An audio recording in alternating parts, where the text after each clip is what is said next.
जय श्री कृष्णा। एक बार युधिष्ठिर बोले, हे जनार्दन, भाद्रपद के कृष्ण पक्ष में किस नाम की एकादशी होती है? यह मेरी सुनने की इच्छा है, सो आप मुझसे कहिए। श्री कृष्ण बोले, हे राजन, सब पापों को दूर करने वाली एकादशी अजा नाम से विख्यात है। हरिकेश भगवान का पूजन करके जो इसका व्रत करता है उसके सब पाप दूर हो जाते हैं। हे राजन, प्राचीन समय में सब पृथ्वी का स्वामी चक्रवर्ती राजा हरिश्चंद्र नाम का सत्यवादी राजा था। वह किसी कर्म के वश राज्य से भ्रष्ट हो गया। उसने अपनी स्त्री, पुत्र और अपने शरीर को भी बेच दिया।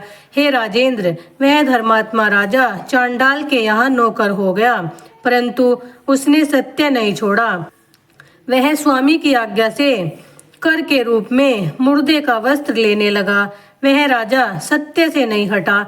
इस तरह से राजा को बहुत से वर्ष बीत गए। एक दिन गौतम नामक मुनीश्वर आए। ब्रह्मा ने परोपकार के लिए ही ब्राह्मण को रचा है।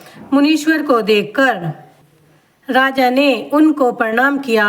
हाथ जोड़कर राजा गौतम के सामने खड़ा हो गया और अपने दुख का वृतांत सुनाया। राजा के वचन सुनकर गौतम को विस्मय हुआ। मुनीश्वर ने राजा के लिए इस व्रत का उपदेश दिया। हे राजन, भादो के कृष्ण पक्ष में पुण्य देने वाली सुंदर अजा नाम की एकादशी आ गई है। उसका तुम व्रत करो, इससे सब पाप नष्ट हो जाएगा। उपवास करके, रात में जागरण करके, इस प्रकार उसका व्रत करने से सब पाप दूर हो जाएगा। इस तरह राजा से कहकर मुनीश्वर गौतम अंतर्ध्यान हो गए। मुनीश्वर का वचन सुनकर राजा ने उत्तम व्रत का पालन किया। उस व्रत के करने से राजा के सब पाप क्षण भर में नष्ट हो गए।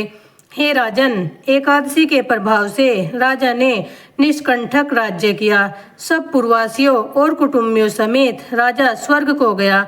हे राजन, इस प्रकार के व्रत को जो मनुष्य करते हैं वे निश्चय ही सब पापों से छूटकर स्वर्ग को जाते हैं। हे राजन, इसके पाठ करने और सुनने से अश्वमेध यज्ञ का फल प्राप्त होता है। जय श्री कृष्णा।